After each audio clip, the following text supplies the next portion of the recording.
Hello, my loves. Welcome to another video. We're going to be talking about tarot and oracle decks, the decks that I have added to my collection in the last few months. I just haven't been able to put any deck review videos or just reveals or anything like that. Some of them you've probably already seen me use if you've booked readings with me in the recent couple of weeks or so. But yeah, I just thought it would be kind of fun to do a little reveal, a little haul, if you may. So if that sounds like something you want to dive into, if you are looking for new decks to add to your collection, or you just want to spend time with me, please keep watching.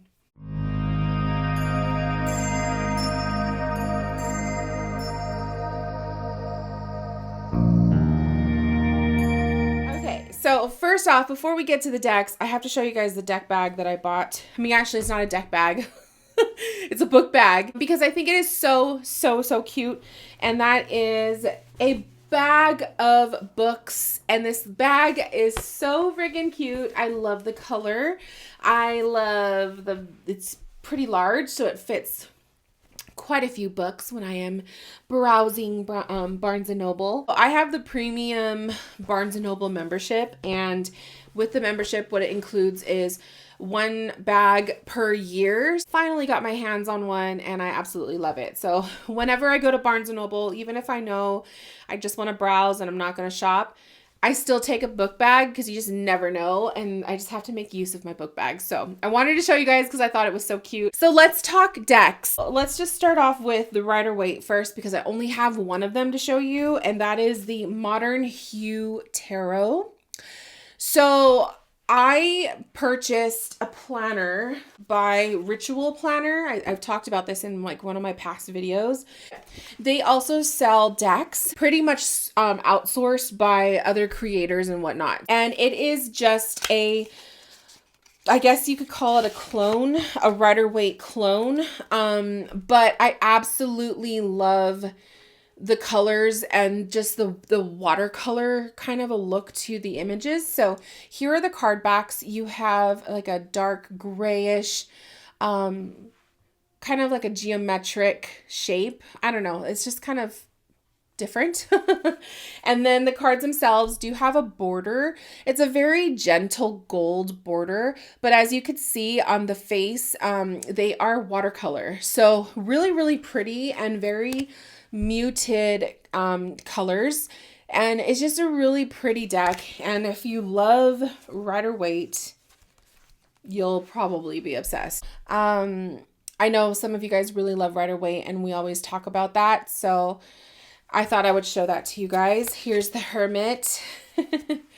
And yeah, it's been a really fun one to work with. I feel like this is a very if you like to kind of correlate your decks with the seasons, I feel like the Modern Hue is a very spring deck. But I mean, you can use it any time of year. So there's that.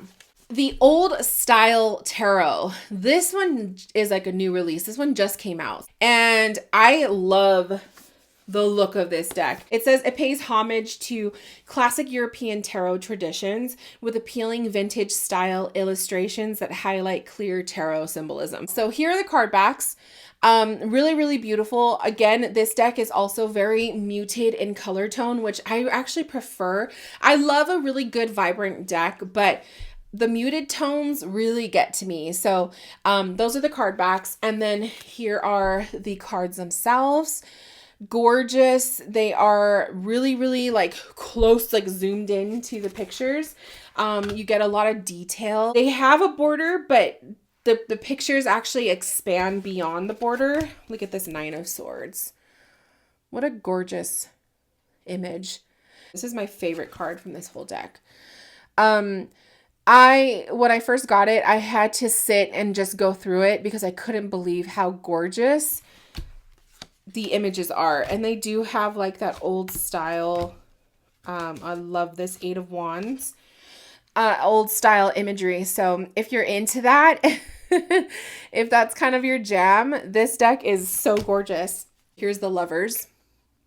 And obviously it does follow, your typical Rider-Waite themes. If you're into the Rider-Waite, but maybe you're looking for something that's a little bit different, that may inspire your intuition in a different way, this is a really good one.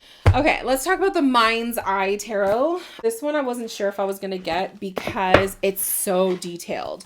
It is one of those decks that just like, there's just so much to look at with the artwork. And it's very geometric. I'm sure there's a better name for this and I just don't know. But it is very busy. It's a very busy deck. But what I really like about it is it's like black background. So it's like really dark. And then at the same time, the colors, they just really speak. I love the blend with the eyes and the flowers and just, I don't know, it's actually really beautiful. It feels very feminine to me, if that makes sense. So like for example, here's the Emperor. The Emperor, it just has like a very feminine feel to the imagery, and I kind of love that. It's just soft. Here's the King of Wands. It's very whimsical, fairy tale, very just odd. If you are not a fan of eyeballs and if the eye thing freaks you out, I would definitely not recommend this to you because every image has eyes somewhere. Sometimes it's like all over the place, and then other times it's, you know, it's just sprinkled throughout. But the cards are gorgeous. So this is one that will have to grow on me. I have to find maybe the right type of reading to use this deck with. So I'm definitely going to give it some time to, you know, kind of come to me when it wants to. But it is a very beautiful deck. So another one I picked up on a Barnes & Noble run is the Sacred Web Tarot. It gives me that feel of The Wild Unknown by Kim Krans.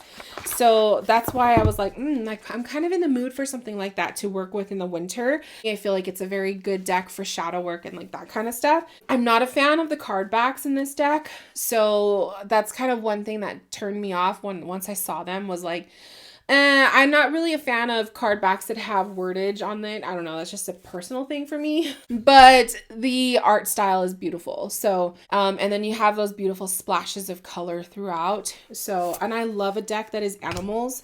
But some of the cards do kind of throw me off. So like, whoops, you'll have like this style. This is the Three of Feathers or the Three of Swords. And it kind of has its own like style of art. And then you have something like this, which is the number 11? I think this is the Hangman.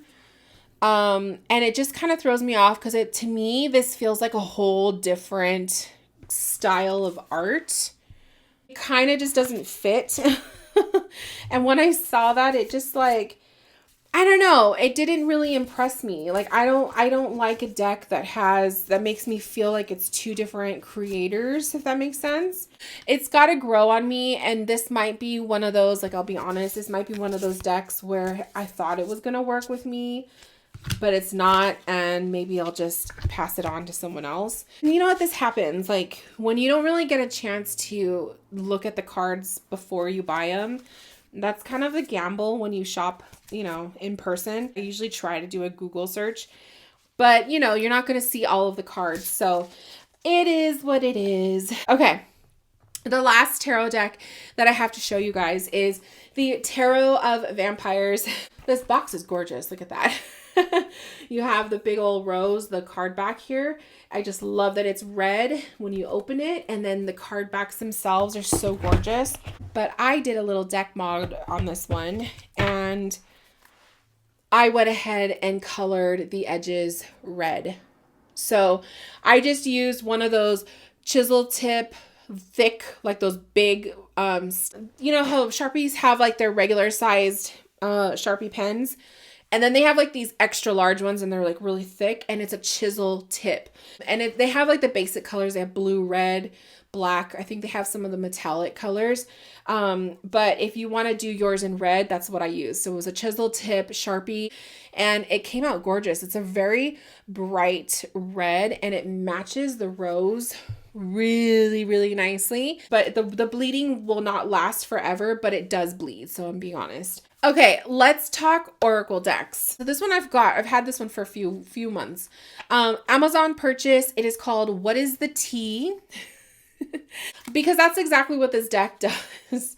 It's just a tell-all, ruin your life, read you to filth kind of a deck. It's not to be used seriously because honestly, sometimes some of the stuff that comes up here is just ridiculous and it's not accurate. But then sometimes you will use this deck and it will be eerily accurate. But this one will call it out. It'll tell you if you have stalkers. It will tell you if you have, a lover coming in. It'll tell you if you have haters or spies on your Instagram account.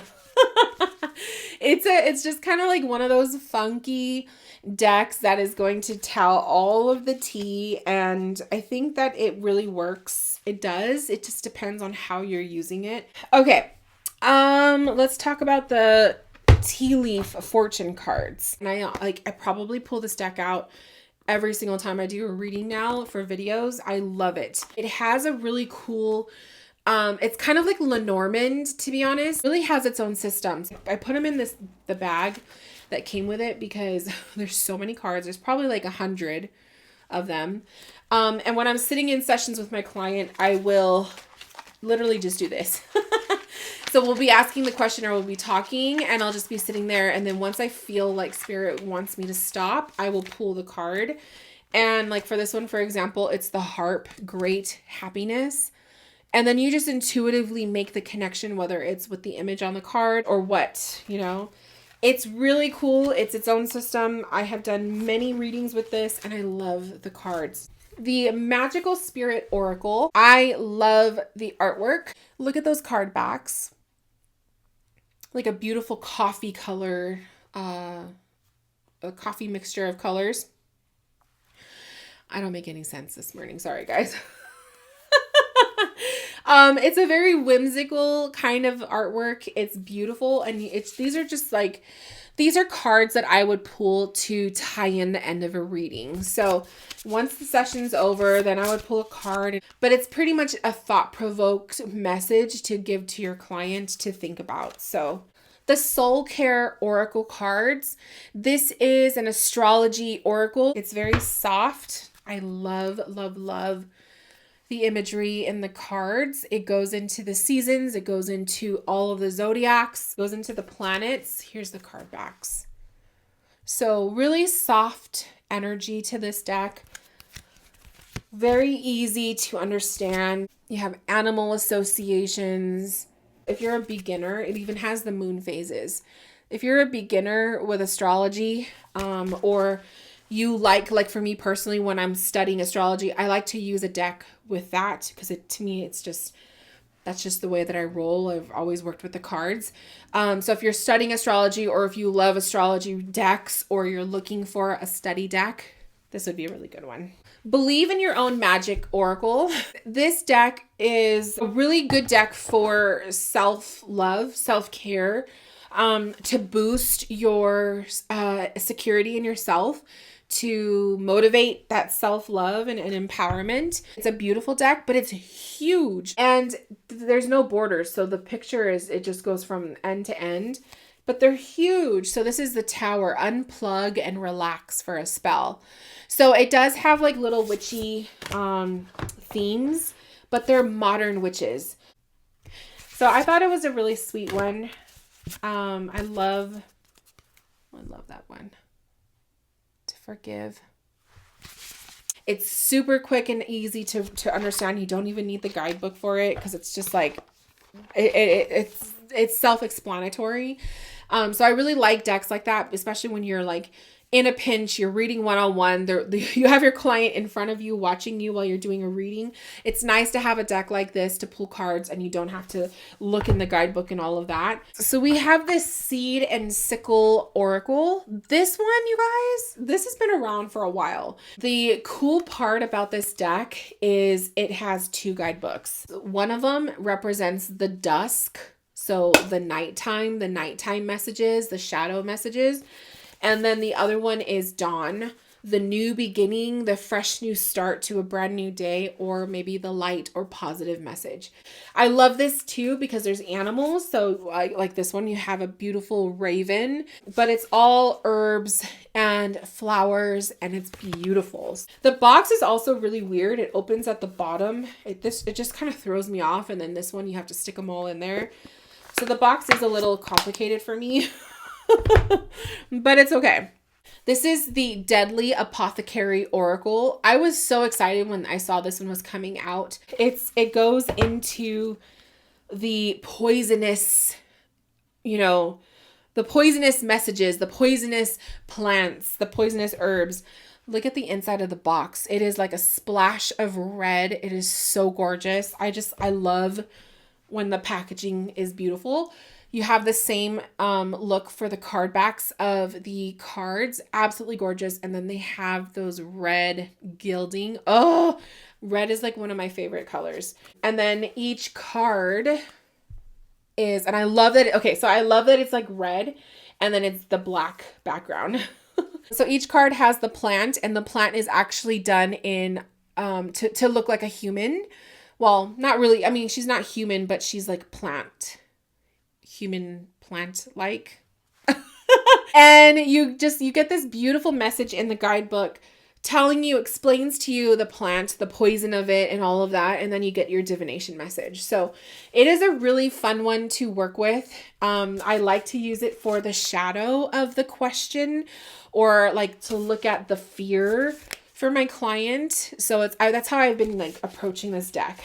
If they're asking about love and relationships, and then I have this deck out, then I'm like, okay, let's look at the shadow of this. What are your fears with love? What are your fears with this question that you're asking?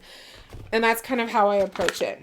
And last but not least, the most recent deck in my haul is the Momento Mory, the General Expansion Pack for the Folk Magic Collection.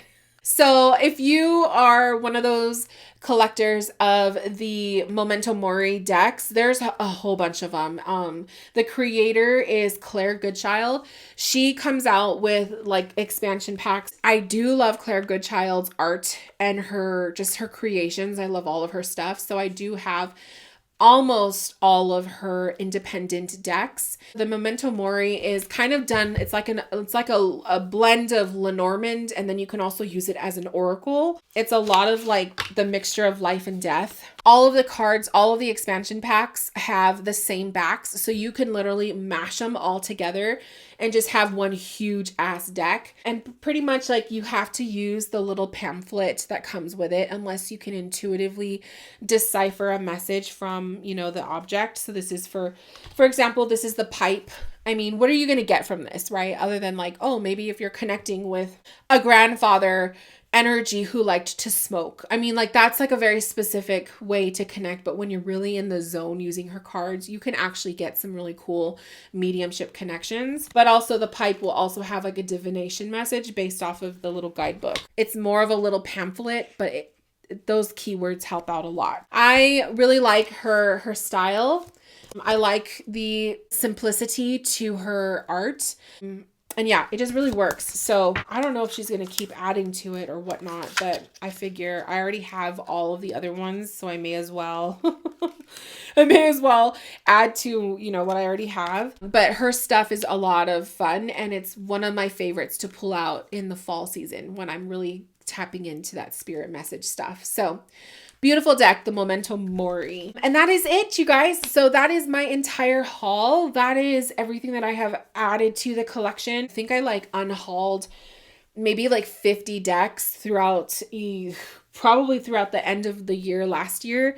A lot of them I was able to rehome, and then I ended up just donating, I think I donated to the Goodwill, probably 20 decks. That just didn't sell. No one wanted them. And I just can't keep them, I need the space. So I ended up donating a lot of my decks to Goodwill, and whoever stumbles upon them, they're literally stumbling upon a treasure trove. So I just like to think, they're moving on to wherever they need to go. It's hard to let go of decks when you just grow this bond with them, but I also like to bring in new stuff. So that is my new additions. If you guys have any questions, if you have any certain decks that you saw today that you would like to see me do a full-blown video with, please leave a comment below. I will take a snapshot picture so I remember, and then, you know, start creating those videos. But until then, you guys, thank you for tuning in. I love being able to spend some time with you guys and chit chat and yeah, do all of the things, especially if it's tarot and oracle related. I hope you guys are doing well, and we will talk soon in another video. Bye, guys.